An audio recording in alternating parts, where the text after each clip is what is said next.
After months of fans asking the question, where's Beat Saber? It's finally happened. Beat Saber has released on PSVR 2. To be honest, I think most of us kind of expected it would be a launch title given its popularity, but better late than never.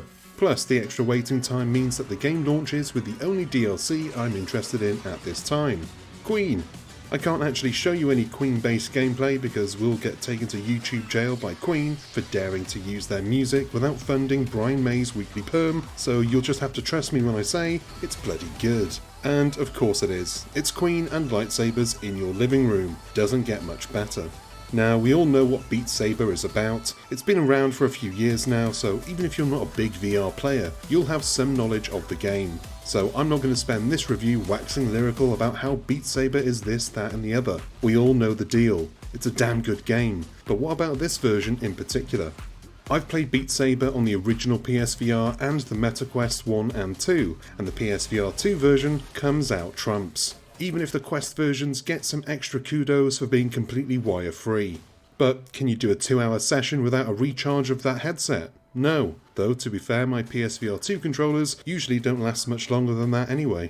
Slicing red and blue blocks with lightsabers as they come pelting towards you is simple fun, and I challenge anybody to say otherwise. It's as challenging as you want it to be, or it can be as relaxing as you like with the game's various options. Each song has a selection of difficulty modes and there are modifiers on top. By default, you need to slice the blocks in the direction of the arrow shown on them, but if the stress of dodging mines, keeping the beat, and ducking and weaving out of the way of obstacles is too much, then you can turn the arrow requirement off and just slice away in whatever fashion suits you best. And this is actually my preferred way to play.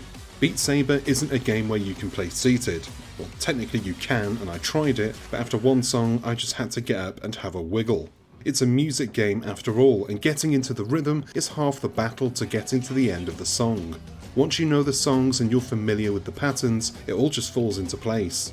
If you've never played before, imagine your first go of Guitar Hero back in the day, easy mode, slowly strumming, overly cautious, but still having a good time. Now remember how it felt after 6 months of solid play, where you can rock out to any song on expert and look like an absolute unit doing so. Beat Saber is in that mould, and while your first few goes will have you gingerly flicking your wrists, you'll soon be looking like Anakin on an acid trip.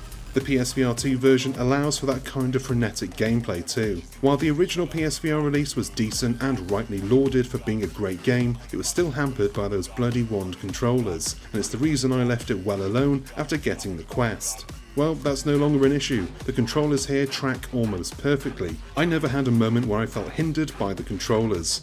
The visuals get a kick up too, taking advantage of the PSVR 2's impressive screen. Where the original had a kind of cinema screen look to it, this release is super sharp and clean, presenting the game in its best possible neon dripped light.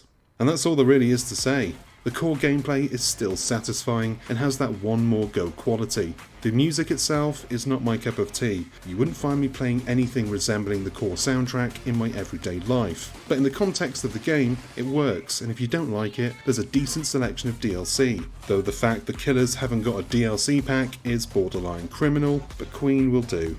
It'll do. And that is the end of this review. Thank you very much for watching as always, and I hope you enjoyed this video and found it useful. If you did, do us a solid, go on down below, hit the like and subscribe buttons, and give the bell icon a nudge so that you get notified whenever we've got new stuff for you to watch. I've been Chris, you've been gorgeous, and I'll see you on the next one. Until then, cheers my dears.